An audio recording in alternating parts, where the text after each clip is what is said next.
Good morning. 2 Kings chapter 18. End of Judah. Reign of Hezekiah. In the 3rd year of Hoshea, son of Elah, king of Israel, Hezekiah, son of Ahaz, king of Judah, became king. He was 25 years old when he became king, and he reigned 29 years in Jerusalem. His mother's name was Abi, daughter of Zechariah. He did what was right in the Lord's sight, just as David his father had done. It was he who removed the high places, shattered the pillars, cut down the Asherah, and smashed the bronze serpent Moses had made, because up at that time the Israelites were burning incense to it. It was called Nehushtan. He put his trust in the Lord, the God of Israel, and neither before nor after him was there anyone like him among all the kings of Judah. Hezekiah held fast to the Lord and never turned away from following him, but observed the commandments that the Lord had given Moses. The Lord was with him, and he succeeded in all he set out to do. He rebelled against the king of Assyria and did not serve him. It was he who struck the Philistines as far as Gaza, and all its territories from guard posts to garrisoned town. In the 4th year, King Hezekiah, which was the 7th year of Hoshea, son of Elah, king of Israel, Shalmaneser, king of Assyria, attacked Samaria and laid siege to it. After 3 years, they captured it. In the 6th year of Hezekiah, the 9th year of Hoshea, king of Israel, Samaria was taken.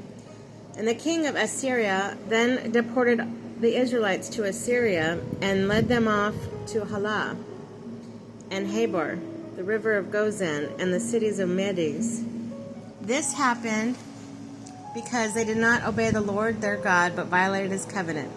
They did not obey nor do all that Moses, the servant of the Lord, commanded. Sennacherib and Hezekiah.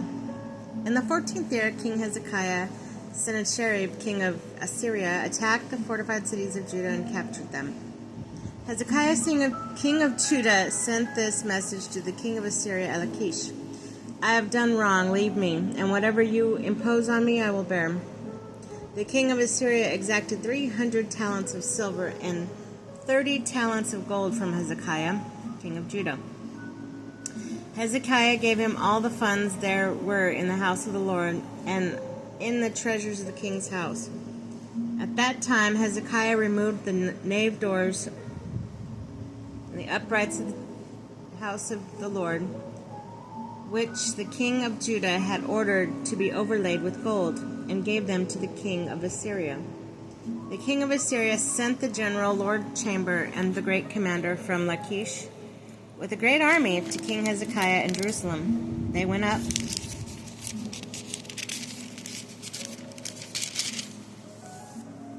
came to Jerusalem, to the conduit of the upper pool, on the highway of the fuller's field, where they took their stand. They called for the king of Eliakim, son of Hilkiah, the master of the palace, came out, and along with Shebna, the scribe, chancellor, Joah, son of Asaph. The commander said to them, Tell Hezekiah, thus says the great king, the king of Assyria, on what do you base this trust of yours? Do you think mere words substitute for strategy and might in war?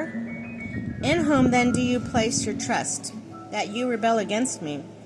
Do you trust in Egypt, that broken reef of a staff, which pierces the hand of anyone who leans on it? That is what the Pharaoh, king of Egypt, is to all who trust him. Or do you people say to me, it is our Lord God we trust? Is it not he whose high places and altars Hezekiah has removed, commanding Judah and Jerusalem? Worship before this altar in Jerusalem. Now make a wager with my lord, the king of Assyria, and I will give you 2,000 horses, if you are able to put riders on them.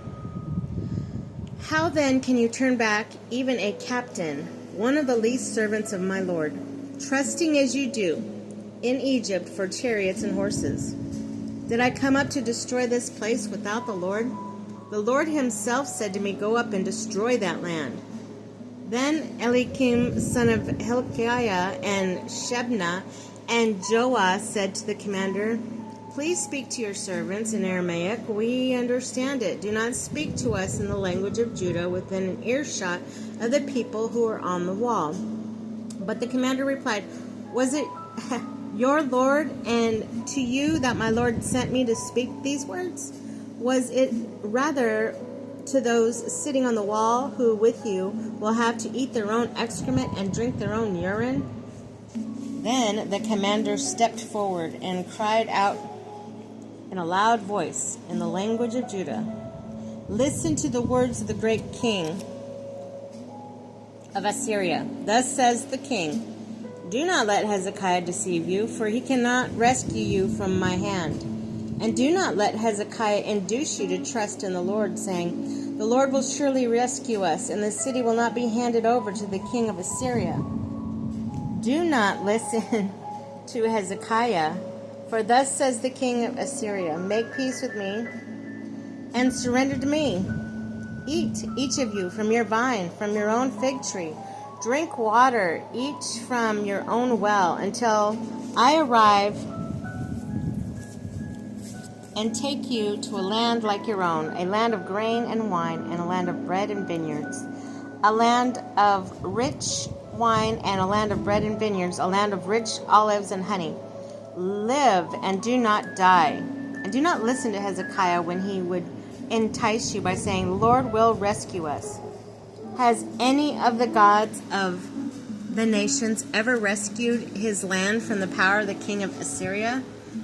Where are the gods of Hamath and Arpad? Where are the gods of Sepharvaim, Hena, and Eva?